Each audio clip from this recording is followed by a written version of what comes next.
Welcome to Start With, the Tampa Museum of Art's virtual early education program for children and families. Sponsored by the Tampa-based Super Bowl 55 Host Committee, the Institute of Museum and Library Services, Hillsborough County, and Tico Energy. Hi friends, I'm Miss Victoria, and I work here at the Tampa Museum of Art in downtown Tampa. I'm so excited you're joining me today to explore the elements of art, learn how to share our emotions, discover interesting artists, and much, much more. Today, we'll start by reading a story together in the galleries, and then I'll suggest an art-making activity for you to get involved and be inspired by a work of art that we're gonna take a closer look at. So, let's get started and meet in the galleries. Here at the Tampa Museum of Art, we collect artwork that is really old, from ancient Greece and ancient Rome, so older than all of the grown-ups that we know, and modern and contemporary art, or the art of today. I am in Herstory, stories of ancient heroines and everyday women. And today, we are starting with animals. We'll start by reading Can You Whoo Too? And then we'll take a closer look and explore some of the animals found in our antiquities collection. Can You Whoo Too? By Harriet Ziefert, illustrations by Sophie Fatus. Cows moo. How about you? Do cows moo all the time?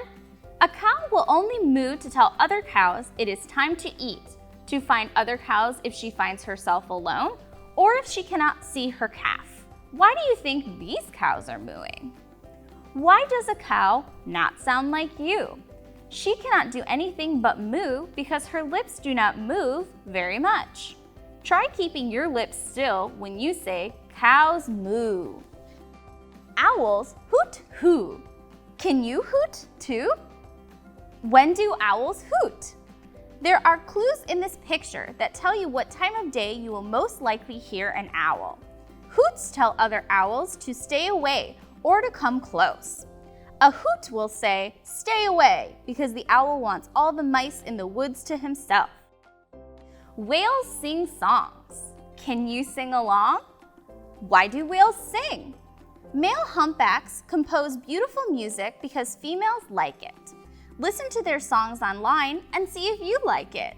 While humpbacks sing, all whales make clicks, whistles, and pulses to talk with one another. Clicks also help whales find their way in the ocean. The sound of a click will hit an object in the water and bounce back to the whale. That bounce tells a whale the shape and distance of things in front of her, like food. Monkeys cheep. Can you cheep? What are monkeys saying? There are over 260 different kinds of monkeys, and they all use sounds to say what they are feeling. Just like you, a monkey will help others by making a sound that says, watch out, when danger is near. Sheep bleat. Can you bleat? How do lambs find their dam? A lamb knows his mother, or dam, by the sound of her bleat. If you closed your eyes, could you find your favorite person just by the sound of his or her voice? Lions roar.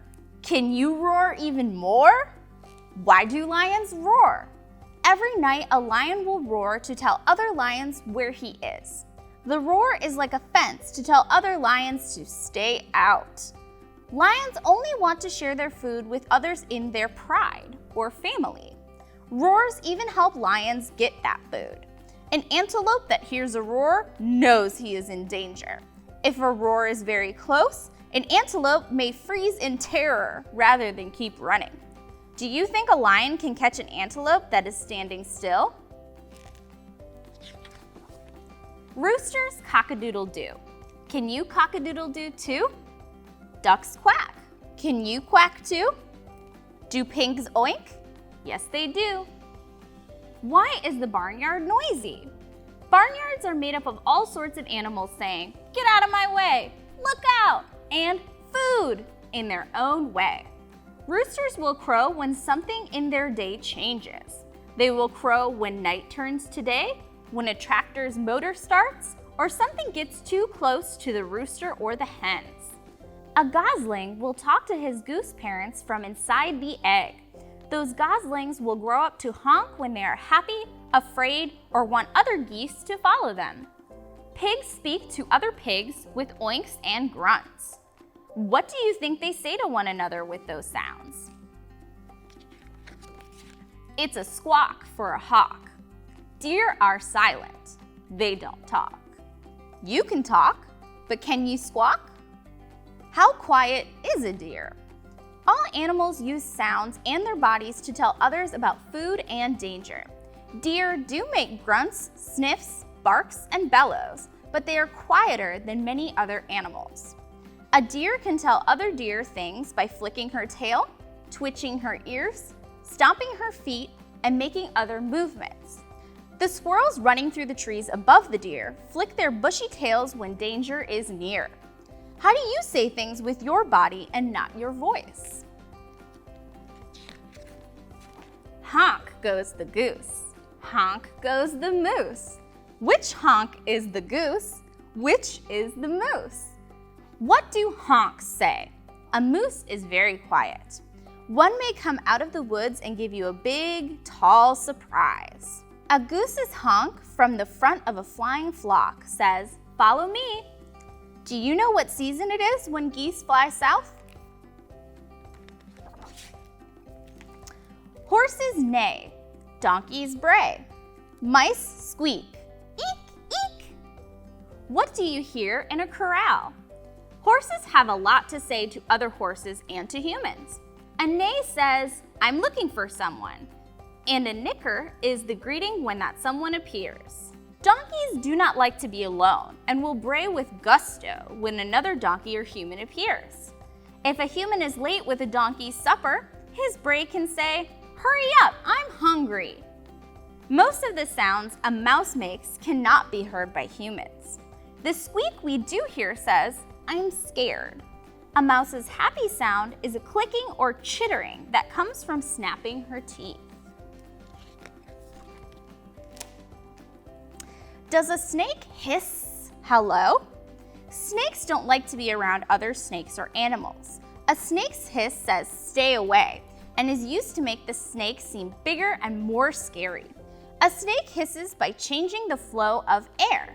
A quick breath makes his glottis, or an opening between vocal cords, rattle, and out comes a hissing noise. Is there a noise you make when you are angry?